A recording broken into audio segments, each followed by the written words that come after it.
akli maitatin, makan bangkai. Makan bangkai ini contoh bagi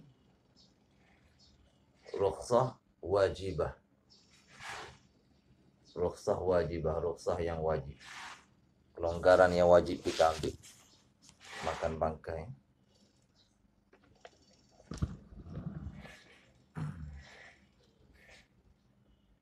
Yani bila wajib ni? Bila dah tak ada pilihan lain. Famanitturra, siapa yang terdesak, ghaira baghin wala 'adin, tanpa dia melanggar perintah Allah Subhanahu Wa Taala, dan tidak adil, tidak melampaui batas, dia makan sekadar terdesak saja, maka fala ithma alaihi, tidak dianggap ada kesalahan, tidak dianggap bersalah. La ithma alaihi, tidak dianggap bersalah. Itu contoh apa tu? Rukhsah wajibah tu. Sebab apa wajib? Sebab hifzun nafsi, menjaga nyawa, memelihara nyawa, termasuk dalam maqasidu syariah. Termasuk dalam maqasidu syariah. Maksud syarak. Jaga nyawa ni termasuk dalam maqasidu syariah.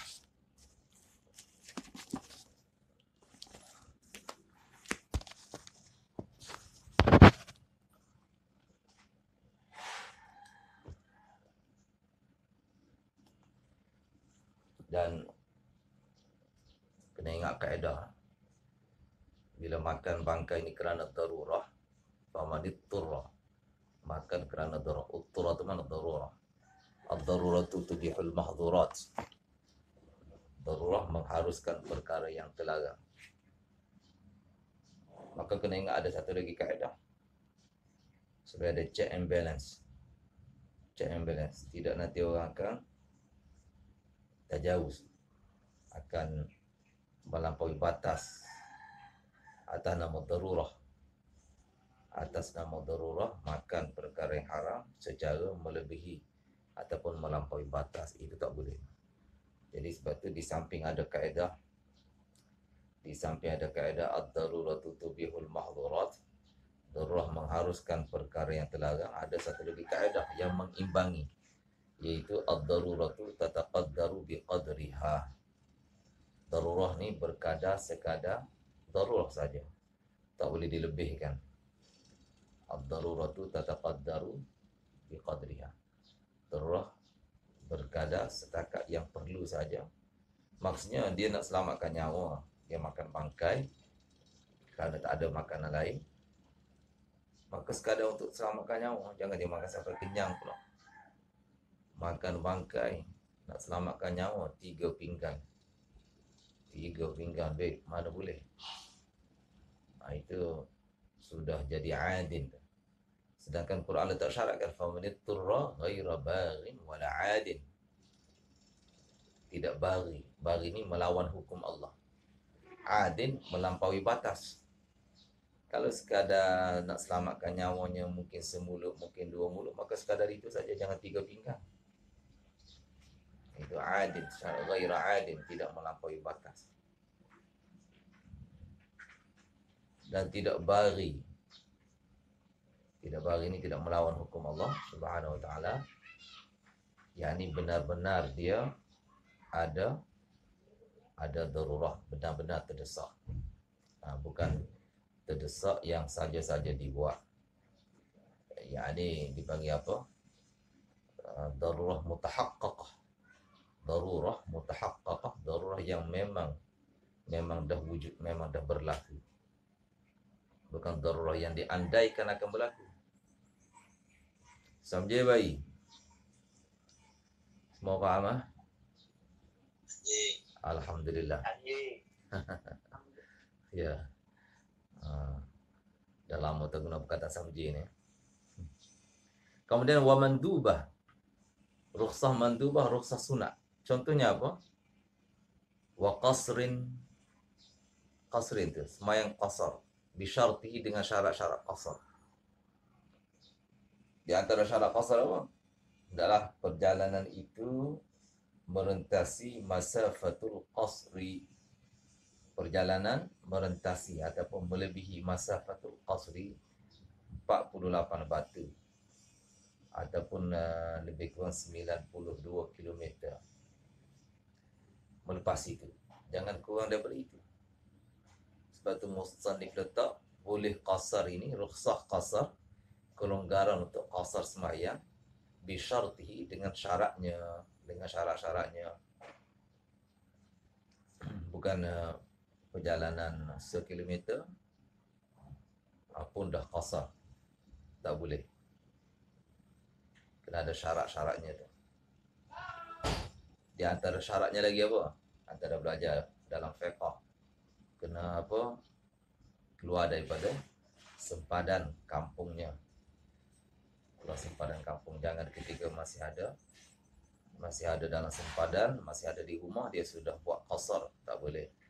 Itu beberapa syaratnya. Detailnya ada disebut di dalam fiqh. Wa qasrin bisyartihi. Kenapa qasar ni dianggap rukhsah yang sunat? Berbeza dengan jamak. Jamak ni rukhsah al-aula tarkuhu. Jamak takdim ke jamak takhir.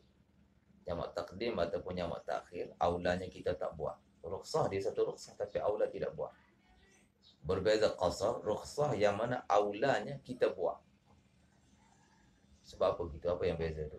Sebab khurujan minal khilaf. Dalam jamak, khilaf dengan Hanafiyahnya ialah kita tak buat jamak. Sebab Hanafiyah kata jamak ni tak ada ikut mazhab mereka lah. Jamak takdim, jamak takhir ni tak ada. Tak sabit daripada Nabi SAW ikut mazhab mereka. Yang adalah jamak suri, jamak pada surah. Jamak suri ni dengan makna mengakhirkan zuhur sehingga nak habis waktu. Kemudian dia semayang zuhur, lepas semayang zuhur dia terus semayang asar. Itu jamak pada surah ataupun jamak suri.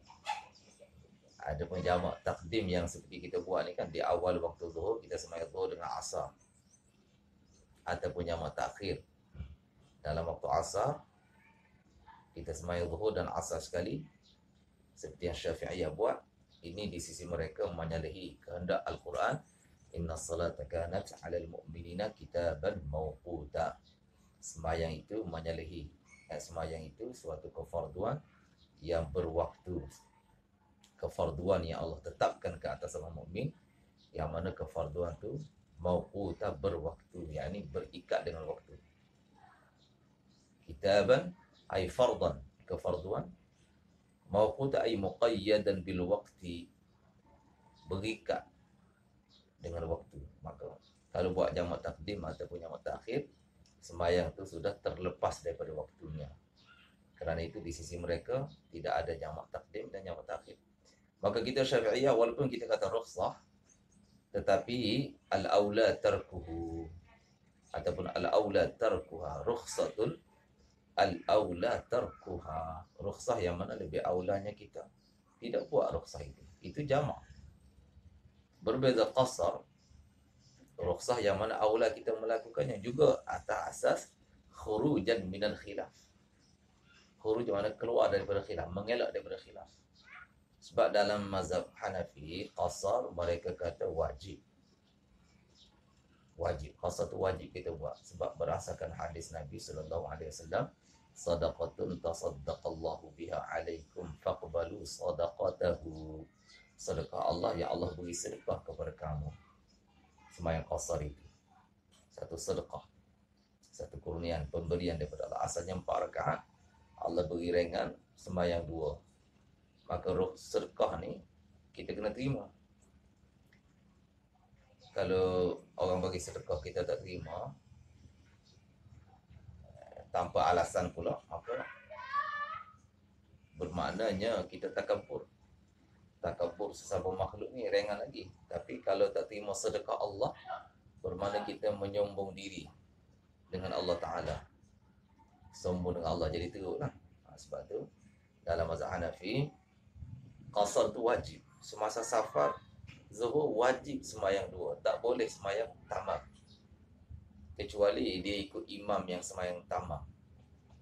Kalau dia sembahyang sendiri, Orang mazhab Hanafi sembahyang sendiri, maka dia mesti sembahyang qasar di dalam safar, wajib, supaya ra'i sedekah Allah Subhanahu wa taala. Dia sembahyang sendiri ataupun dia jadi imam, maka wajib dia sembahyang qasar. Maka kita nak mengelak double khilaf, khurjan min khilaf tadi, kita kata kita qasar adalah rukhsatun al-aula fi'luha. Rukhsah yang mana lebih aula kita melakukannya sebab kita ra'i mazhab Hanafi yang mengatakan ianya wajib. Boleh faham? Beza tu kan antara jamak dengan qasar. Okay, Rusli faham? Jamak rukhsatun al-aula tarkuha. Berbeza dengan qasar, rukhsatun al-aula fi'luha. Sekejap.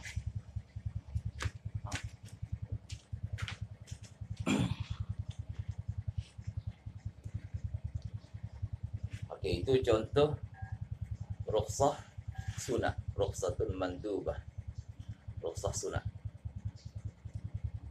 sembahyang qasar. Kemudian rukhsah mubahah, rukhsah yang harus, rukhsatun mubahah, rukhsah yang harus.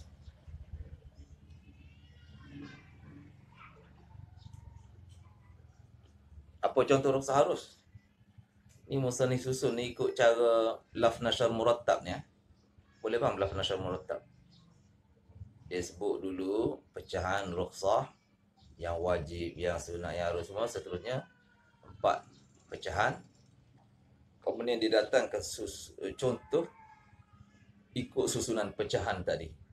Itu namanya laf nashar murattab ke ghairu murattab? Alhamdulillah, laf nashar murattab. Alhamdulillah, walaupun duduk di rumah tak lupa pelajaran dulu. Bagus. Okey. Okey, contoh mubahah ni iaitu apa dia? Wasalamin. Jual beli salam. Salam ni jual beli tempah. Hari ni banyak kita buat jual beli salam, jual beli online ni. Sebab apa kita kata salam? Sebab dia tidak mencukupi syarat baik biasa. Baik biasa syaratnya kena ada depan. Barang tu kita kena tengok.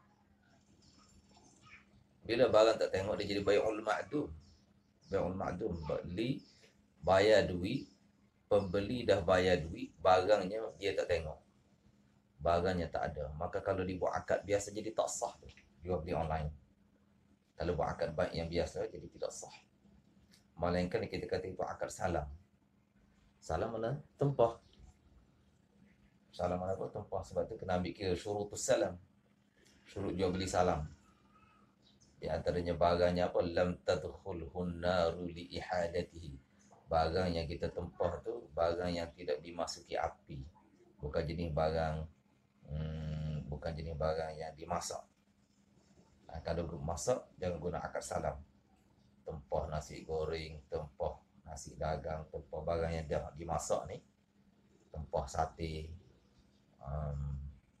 kita tak tengok dia kan, kita tempah online. Lepas tu siapa menghantar ni, apa ini yang ni istilahnya panda ke apa ni kan, dia menghantar. Maka kalau barang makanan gitu jangan guna akad salam, sebab tidak mencukupi syarat salam. Kita boleh guna akad istisna. Akad istisna. Nanti ada masa kita cerita pula apa beza antara salam dengan istisna. Antara beza yang ketara ialah salam ni tidak melibatkan barang yang dimasak. Contoh kita tempah komputer kan, ataupun kita tempah apa dia, baju, itu boleh tu guna akad salam. Nak guna akad baik biasa tak boleh sebab dia tidak dilihat, barang tu tidak dilihat, bai'ul ma'dum, barang yang tidak dilihat. Jadi salam ni ialah tempah barang. Dia merupakan rukhsah yang mubahah, yang harus. Kenapa kita kata rukhsah? Sebab asalnya tak boleh. Okay, salam ni bai'ul ma'dum, jual beli barang yang tak dilihat. Asalnya tak boleh. Tetapi kerana ada hajatul bashar, ada hajat manusia, maka syar'i membenarkan jual beli salam ni dengan syarat tertentu. Misalnya barang yang ditempah tadi kena tepat dia punya sifat-sifat dia. Maknanya pembekal barang ataupun penjual barang hantar barang kepada pembeli menepati syarat-syarat yang disebut oleh pembeli. Istilah ini spek kan. Spek ni apa? Spek apa istilah Inggeris? Spek dia tu lah.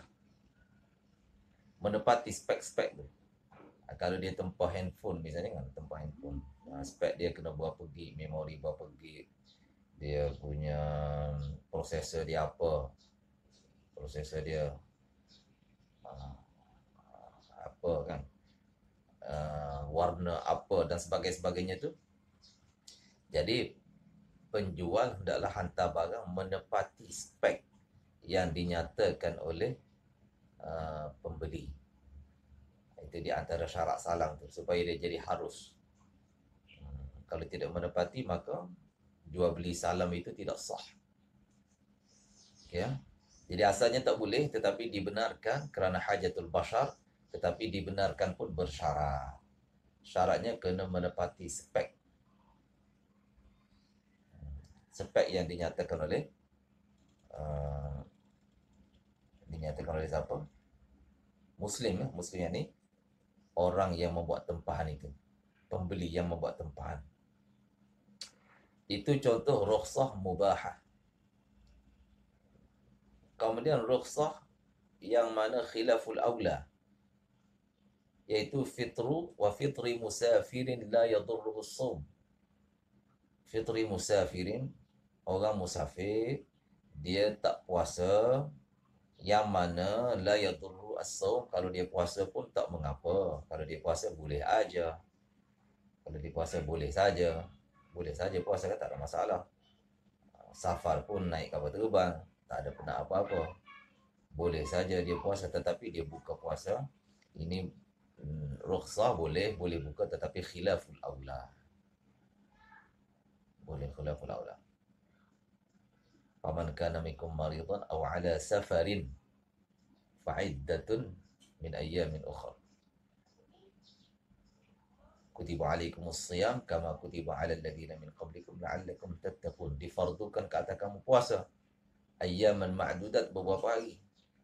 Tetap kemudian Allah kata faman kana minkum marida, siapa yang sakit, atau ala safar ataupun musafir, fa'iddatun min ayyamin ukhra, maka rukhsah ada untuk dia, kelonggaran ada, dia boleh iddah, yakni qada pada hari-hari yang lain. Dalam masa musafir dia tu dia tak puasa, nanti dia qada balik pada hari yang lain. Tetapi boleh, tetapi jadi khilaful aula, menyalahi keutamaan kalau dia tu sihat je, safarnya pun tidak membenarkan, maka jadi khilaful aula, yakni menyalahi keutamaan kalau dia tak puasa. Mana sebaiknya dia puasalah. Itu 4 contoh. Boleh jelas semua? Contoh bagi rukhsah.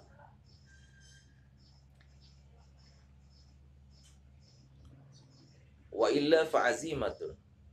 Kalau tidak ada, kalau wa illa itu dengan mana tidak ada. Tidak ada salah satu daripada syarat rukhsah yang 4. Ada 4 syarat rukhsah. Di sini rukhsah dia buat pembahagian pun 4. Musannif buat pembahagian rukhsah wajib, sunat, harus dan khilaful aula. Pembahagian ataupun kategori pun dibuat 4, dan syarat pun 4 juga dinyatakan. Syarat untuk jadi rukhsah ni, pertama apa? In taghayyara, hukum tu kena berubah. Asalnya wajib zuhur sembahyang 4, dah berubah menjadi sembahyang 2 rakaat. Yang kedua, berubah kepada mudah, daripada 4 jadi 2. Yang ketiga, kerana ada uzur. Ini syarat-syarat rukhsah ni, syarat untuk jadi rukhsah, untuk berlakunya rukhsah. Yang ketiga apa? Ada keunduran macam dia musafir. Yang keempat, ma'aqiyamis sababi. Sebabnya masih ada. Perintah untuk melaksanakan zuhur tu masih ada. Perintah tu belum mansukh. Perintah buat zuhur 4 rakaat ni Allah Ta'ala tak mansukhkan. Itu 4 tu syarat-syarat untuk jadi rukhsah. Kalau tidak ada salah satu daripada 4 syarat ini, maka namanya azimah. Azimah bermakna hukum asal. Azimah ni mana apa? Hukum asal. Hukum asal. Bukan hukum kelonggaran ataupun kerenganan, tetapi hukum asal. Itu namanya azimah. Azimah ni daripada perkataan apa? Azama. Ya'zimu. Makna menuntut. A'zimu alaika fil mas'alati. Aku menuntut dengan sesungguhnya terhadap kamu. Fil mas'alati, dalam permintaan ini. Dalam permintaan ini aku minta sungguh-sungguh, bukan minta main-main. Itu dia orang Arab guna kata azama. Azamtu alaika ataupun a'zimu alaika fi hadhihi al-mas'alah. Sebab tu Nabi Ulul Azmi dipanggil Ulul Azmi. Sebab mereka ni Nabi yang punya kesungguhan. Nabi yang punya kesungguhan, tekad yang tinggi dalam menjunjung risalah Allah Subhanahu wa ta'ala. Okey, jadi kalau hukum tu tidak ada 4 syarat tadi, maka namanya hukum tu hukum azimah, yakni hukum asal. Hukum yang ada tuntutan yang tinggi. Berbeza rukhsah ni, tuntutannya tak kuat. Tuntutannya dah rendah, boleh jadi dah 50%. Itu rukhsah. Kemudian wad dalilu ma yumkinu at-tawassulu bi sahihin nadhari fihi ila matlubin khabariyin. Wad dalilu, dalil tu apa pula? Dalil. Bila sebut dalil kan, dalil-dalil. Kitab Allah, hukum tu kitab Allah. Nak tahu kitab Allah kena ada dalil. Kan begitu kan? Hukum apa? Kitab Allah al-muta'alliqu bi fi'lil mukallaf. Kitab Allah yang bersangkutan dengan fi'lil mukallaf au bi a'amma wada'an, ataupun dia bersangkutan dengan yang lebih umum. Bukan sekadar fi'lul mukallaf, bahkan fi'lul ghairil mukallaf. Jadi kitab Allah ini, firman Allah ni, macam mana kita nak tahu? Kena ada dalil. Dalil dari Al-Quran, dalil dari hadis dan sebagainya. Sekarang dalil tu apa? Dalil petunjuk. Dalil ialah ma yumkinu tawassulu, perkara yang mana boleh, yumkin bermakna boleh, at-tawassulu sampai, boleh sampai ke mana? Ila matlubin khabariyin, ke sesuatu carian. Kan manusia ni dalam kehidupan seharian banyak carian, betul ke betul? Dia cari dekat Google, dia cari dekat apa lagi ya? Banyak dia punya carian dia tu. Cari dekat Facebook, cari macam-macam cari, banyak carian ni. Jadi di sini yang nak jadi carian kita, carian khabari, cari daripada khabar Allah dan Rasul. Matlubin khabari ini carian daripada khabar Allah dan Rasul. Bukan matlubin komputeriyin. Bukan matlub apa? Carian komputer, bukan. Tetapi carian khabar. Dalil yang jadi fokus kita sekarang ni, dalil yang mana boleh sampai melalui dalil itu sampai kepada carian dalam apa? Perkhabaran Allah dan Rasul. Matlubin khabariyin. Carian dalam perkhabaran Allah dan Rasul. Al-khabar ini maknanya ma yukhbaru bi, sesuatu yang dikhabarkan. Lebih kepada dalam konteks, dalam hubungan usul fiqh ataupun fiqh ni, ma yukhbaru bihi, yang dikhabarkan itu lebih kepada apa? Perkhabaran Allah dan Rasul lah. Pemberitahuan daripada Allah dan Rasul. Itu maksud khabari. Khabariyun ay ma yukhbaru bihi. Apa yang diberitakan. Khasatan apa yang Allah dan Rasul beritakan. Boleh faham? Jadi makna dalil ni suatu jambatan. Dalil ni macam apa? Jambatan. Awak Kelantan kata getok. Jambatan. Bahasa Arab kata jisrun. Jisrun. English kata apa? Bridge. Betul tak? Bridge macam dekat Penang tu ada jambatan tu kan. Daripada tanah besar nak sampai ke pulau ada jambatan. Dua ada jambatan. Bridge. Jambatan. Jadi dalil ni dia macam jambatan kita. Melalui dia kita dapat sampai kepada matlubin, carian. Carian yang merupakan khabaran Allah dan Rasul. Tapi ada syarat tu nak sampai. Bi sahihin nazari fihi. Syarat nak sampai kena apa? Kena ada nazar yang sahih. Kena ada penelitian yang sahih. Penelitian yang ikut disiplin. Kaedah-kaedah.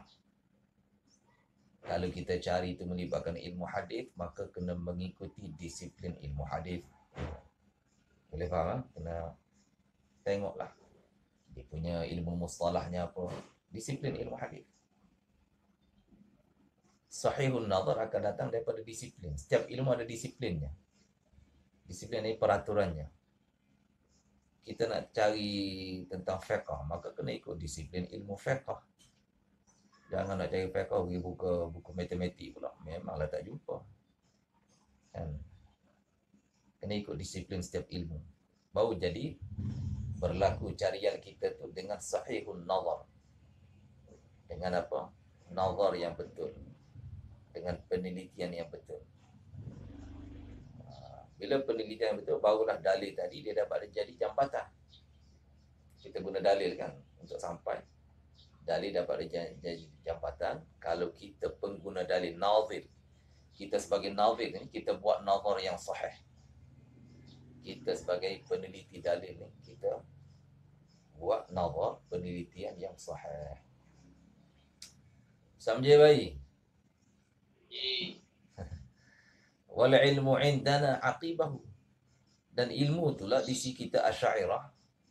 Ilmu dia datang selepas nazar yang sahih. Selepas nazar yang sahih akan datang ilmu. Okey, bila ada penelitian yang sahih, kaji sesuatu bidang mengikut disiplin ilmu dalam bidang berkenaan. Contoh kita kaji tentang tafsir, sesuatu tafsir ayat Quran. Kita ikut disiplin dia. Disiplin ilmu tafsir. Kena cari tafsir bil ma'thur misalnya. Jangan guna tafsir bil ra'yi. Di antara disiplinnya kan. Dia ada disiplinnya tu. Tafsir bil ma'thur. Satu tafsir tu berdasarkan 15 ilmu. Kan 15 cabangan ilmu yang diperlukan dalam tafsir kan. Yang dicerita oleh Syekhul Hadis Maulana Zakaria dalam Fadilat Quran. Kan, jadi kena ambil kira disiplin itu.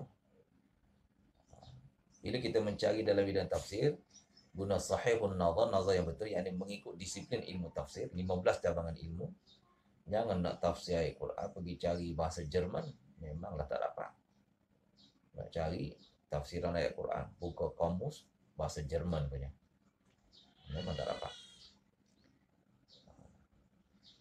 Jadi bila tidak ada nazar yang sahih, si nazir, si yang membuat penelitian tadi tidak menggunakan nazar yang sahih, disiplin ilmu yang betul, dia tak akan sampailah kepada matlub khabari. Ilmu akan diperolehi. Matlub khabari, carian kita tadi, dia akan jadi ilmu. Mula-mula kita cari. Sebab apa cari? Sebab kita belum tahu, masih majhul. Kita cari, carian berlaku kerana masih majhul.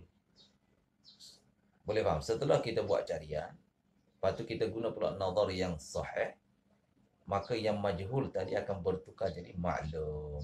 Sebab tu musannif kata wal ilmu indana aqibah. Ilmu di sisi kita datang selepasnya. Selepas carian yang betul tadi akan datang ilmu. Sampai baik. Muktasabun, ilmu tu pula sesuatu yang boleh diusahakan pada pendapat yang asah. Ini musannif merujuk kepada ikhtilaf yang berlaku dalam masalah ini, sama ada ilmu ni nazari ataupun badihi. Ada pendapat kata ilmu ni badihi, terang-terang tak perlu ditarif. Macam kita tahu lapar tu, ju' tu bagaimana lapar kan, lapar ataupun ju', bagaimana kita tahu tanpa perlu diberi takrif, maka ilmu pun tak perlu ditarif. Sebab di badihi ini satu pendapat. Pendapat yang kedua, dia kata nazari. Nazari maknanya boleh diberi takrif. Yang nazari ini pula pecah kepada dua. Adakah boleh diberi takrif tu takrifnya mudah ke payah? Ada kata takrifnya payah, ada kata takrifnya mudah. Ya. Jadi soalannya musannif ni dia cenderung kepada pendapat ni, pendapat ketiga ni, bahawa ilmu ni boleh diberi takrif dan nazari boleh diberi takrif, dan dia pula muktasabun kasbi pula. Kasbi ni dengan makna boleh diusahakan. Bukan ilmu tu apa nak payah nak diberi takrifnya, bukan, bahkan boleh. Jadi ilmu sesuatu yang nazari, yakni bukan badihi. Nazari, bila nazari mana perlu kepada takrif, dan takrifnya pula boleh dibuat. Muktasabun, yakni boleh dihasilkan takrif itu. Bukan asiru at-ta'rif. Bukan asir, bukan payah nak buat takrif, bukan. Bahkan sahlu ataupun mutayassirut ta'rif, ta'rifnya boleh dibuat. Itu maksud muktasabun tu. Bil asahi. Semua faham? Ya? Semua faham? Tak ada? Faham, alhamdulillah. Kemudian wal haddu. Wal haddu ma yumayyizu asy-syai'a an ghairihi. Ta'rif ni apa? Ta'rif ni ialah sesuatu yang membezakan. Yumayyizu asy-syai', membezakan sesuatu dari yang lain. Ma yumayyizu asy-syai'a an ghairihi, yang membezakan sesuatu dari yang lain. Itulah ta'rif. Ta'rif dia akan jadi kuat dia punya pembezaan tu bila ta'rif menggunakan apa? Zatiyat. Ta'rif ada kalanya zati kan, menggunakan perkara zati, ada kalanya menggunakan perkara ardi. Yang kuat tamyiz ni, pembezaan bila digunakan zatiyat. Contoh ta'rif insan, al-insan haiwanun, insan tu satu haiwan. Maka dia sudah beza tu. Beza dengan kayu, insan ni terbeza dengan batu, terbeza daripada pasir dan sebagainya. Sebab apa? Pasir, kayu, batu tu tidak haiwan, sedangkan insan haiwan. Itu dia dapat tamyiz di situ tu. Sebab apa? Tamyiz, memberi tamyiz sebab digunakan zati dalam ta'rif. Zati ni perkara zatiyat. Haiwan tu kan satu apa tu? Zatiyat ni suatu jati diri pada manusia kan. Betul, manusia mesti haiwan, betul. Tak ada manusia yang tidak haiwan. Semua manusia adalah haiwan. Satu haiwan tu satu haiwaniyah. Kehaiwanan tu satu jati diri pada manusia. Dia boleh bergerak, dia boleh makan, dia boleh minum, boleh bernafas. Bila dilukakan kulitnya dia rasa sakit. Itu ciri-ciri haiwan tu. Jati diri haiwan yang ada pada manusia. Dia ada syahwatul akal, syahwat makan minum, syahwatul jins dan sebagainya tu. Jadi ta'rif ini dia berfungsi membezakan sesuatu daripada yang lainnya. InsyaAllah kita beri zakat dulu, masa tidak mengizinkan. Wassalamualaikum warahmatullahi wabarakatuh.